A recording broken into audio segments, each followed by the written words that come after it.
Hi, everyone. I'm Maggie McGrath, senior editor at Forbes. Several Ukrainian ministers have handed their resignations to Ukrainian President Volodymyr Zelensky. This comes just a day after a Russian missile attack killed more than 50 people in eastern Ukraine.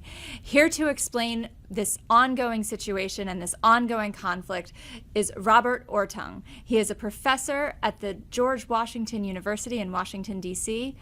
Robert, thank you so much for being here. Yes, thank you for having me. So let's start with these resignations. It happened just within the last few hours. What do we know? Who handed their resignation to Zelensky, and what does it mean for the outcome of the war? Well, several ministers have resigned, most importantly, the foreign minister, who was sort of the face of Ukraine's effort to build up support among Western partners. But I think trying to understand what this means in the context of the war, these people have been in office for a long time, and Zelensky has here, partly with his invasion of Russian territory and through other moves, that he feels it's time to shake things up a little bit, bring in some new ideas, bring in some new blood. And so in that context, I think it makes sense. That's how democracies usually, make things happen in a way that autocratic systems, which are more prone to personal loyalty to the leader and then, backwards back down to those ministers operate. So I think part of the key is here is to take advantage of these democratic institutions in the way that they can bring in new ideas. And so I think that's what Zelensky is trying to focus on with this change. I see. So this was not an act of protest from the foreign minister. This is something that Zelensky himself requested? It looks like it. I mean, we don't know all the details yet, but it seems to be part of his bigger plan. He's announced that he has a plan for ending the war ultimately. And so I think he'll be coming to the United States in a few weeks and talking to other Western leaders. Clearly, in light of the attack yesterday, which killed, more than 50 people, it's time for Ukraine to take some decisive action to prevent these kind of things from happening in the future. And I think Zelensky is working in that direction. And also, you mentioned the missile attack. Do these resignations have anything to do with the recent missile attack, or were we going to hear this news regardless of whether Russia attacked yesterday or not? My sense is that these resignations were in the works for a long time now, and that Zelensky has been planning something like this.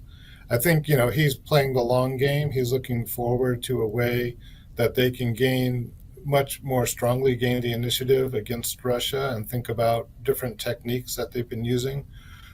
So I think this is just part of that bigger plan. I see. And speaking of the missile attacks, what do we need to know? You mentioned more than 50 people have been killed. I think I saw a figure more than 250 people were injured. Was this a response to Ukraine's incursion into Russia earlier in August?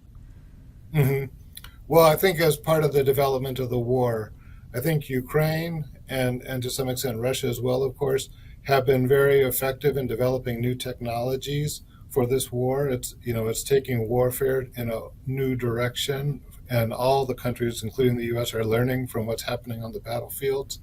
The attack yesterday was specifically aimed at an electronic warfare institute where Ukrainian soldiers and young people were learning how to conduct this kind of electronic warfare. So I think Russia was trying to undermine that capacity in Ukraine. Oh, so that it was very targeted. This wasn't just any missile attack. It was targeted at a place where people are learning war strategy. Exactly. So, I mean, often Russian bombs seem to go astray, or they're specifically attacking civilian places and obviously energy infrastructure. But this one seemed to be very much targeted on trying to undermine Ukraine's ability to wage this kind of electronic warfare. And the Ukrainians have been very effective in that, developing new techniques, using cheap materials that they have available to them, and effectively undermining Russia's ability to send bombs and rockets into their country. So I think that Putin is sort of feeling the pain of Ukrainian advances and trying to put an end to those. There have also been reports of Russian shelling near a nuclear energy plant in Ukraine. So is that also strategic? And if so, how concerned should we be? Because when I hear shelling and nuclear power plant, I think catastrophe. Right.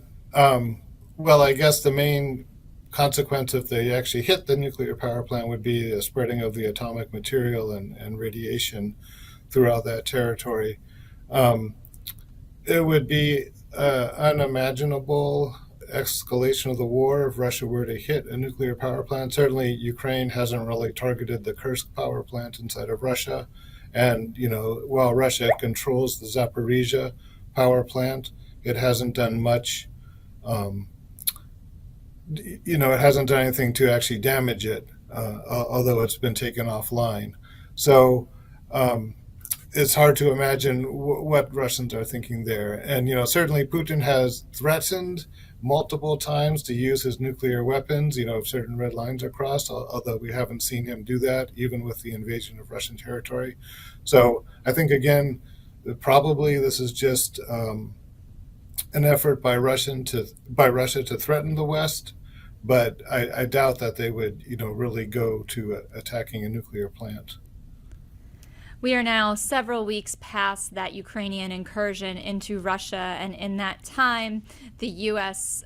presidential election has continued apace. We're getting ever closer to November. We have a different candidate for the Democratic Party than we did 6 months ago, and I'm wondering, is there anything about U.S. politics that is affecting the way Putin is thinking right now? Has he changed his strategy because the candidate running against Trump has changed?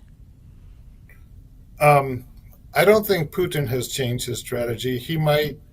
I think he's heavily focused on what kind of conditions the United States puts on the use of Western weapons by Ukrainian military forces. So, obviously, the U.S. and other Western countries have limited the extent to which Ukraine can use those weapons inside Russian territory.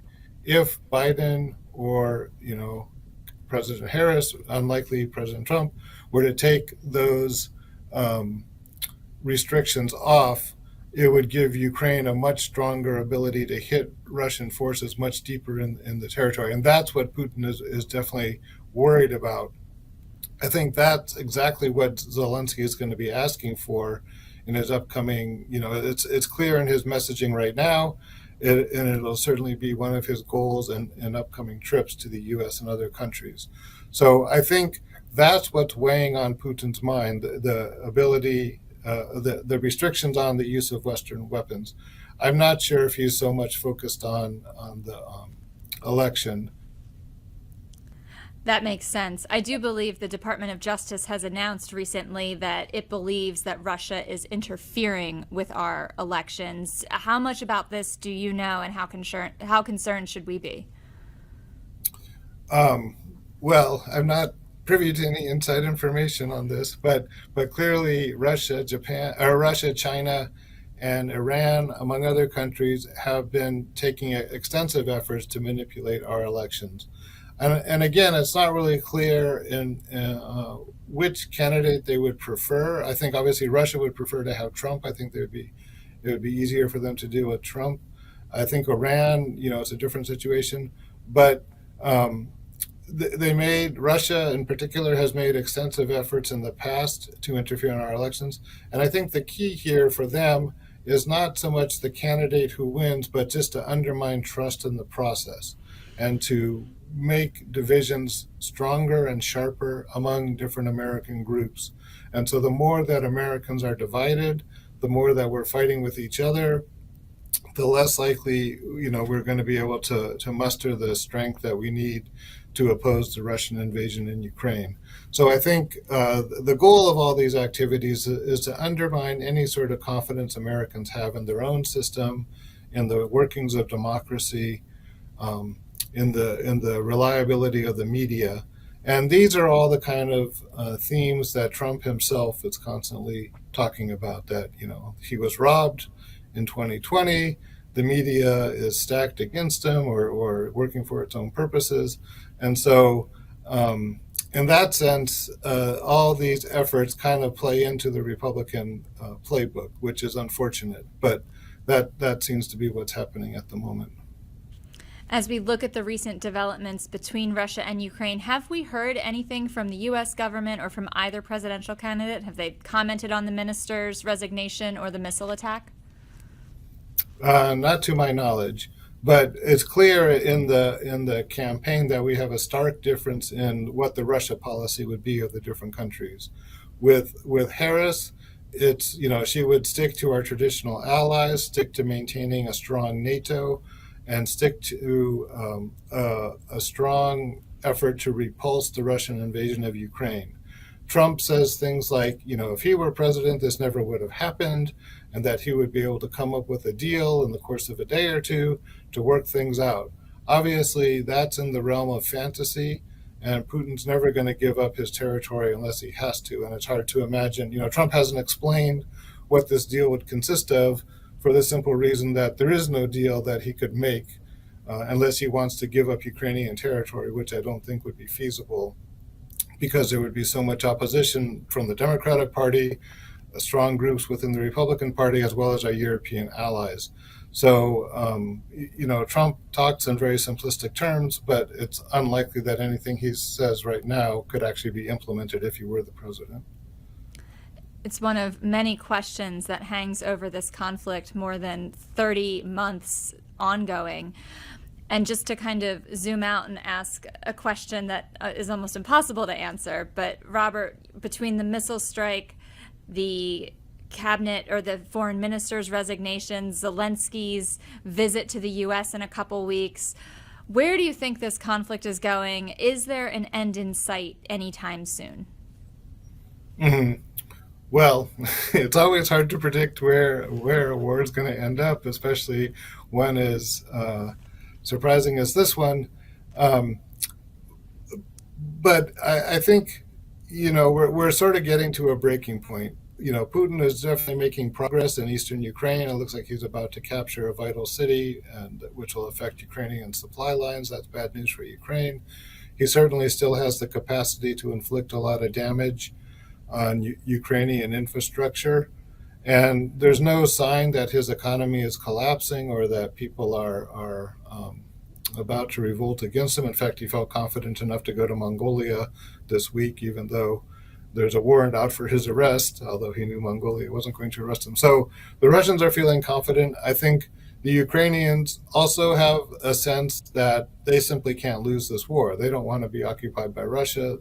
That would be pretty much an unthinkable outcome for them. So they're in it for the long term too. So I think one way or another, both sides are going to continue fighting, and that's likely what we're going to see for the next year or so, because neither side has the ability to win. Is there anything else you're keeping your eye on? You mentioned Putin's visit to Mongolia. The next year is going to be in question, but what are you paying attention to at this moment in time? Well, the things that matter are how this war is really affecting people on the ground. So some of the students here at George Washington University recently went to many of the countries surrounding Ukraine and were interviewing different groups, NGOs and other groups dealing with the refugees who are coming outside of Ukraine, and many internally displaced people. So what's important here is the incredible human toll that this war is having on the Ukrainian population, and to some extent to the Russian population. But the Ukrainian population is really a victim here, and that they never anticipated this kind of invasion. Millions of them have been displaced. Many of them moved into countries like Poland, where they've been very warmly welcomed, unlike many other immigrants. And in fact, the Polish government would like to keep those people in Poland because they're doing a lot of jobs that the Poles themselves don't want to do. So this is going to have long-term implications for Ukraine. It's going to, lose many of the good people who make that country function. So, one thing as the war drags on and on and on, we need to be thinking about is, who's going to be left in Ukraine? How are we going to rebuild the country? How, what kind of resources are going to be needed for for that sort of thing, whether it's going to be another Marshall Plan or some other mechanism. Those are the kind of things that I'm thinking about at the moment. Those are all very good questions, and we will have to check in with you as this conflict surely rages on in the time that you've outlined. But in the meantime, Robert Orttung, thank you so much for joining us. We so appreciate your time and your insight. Thank you again.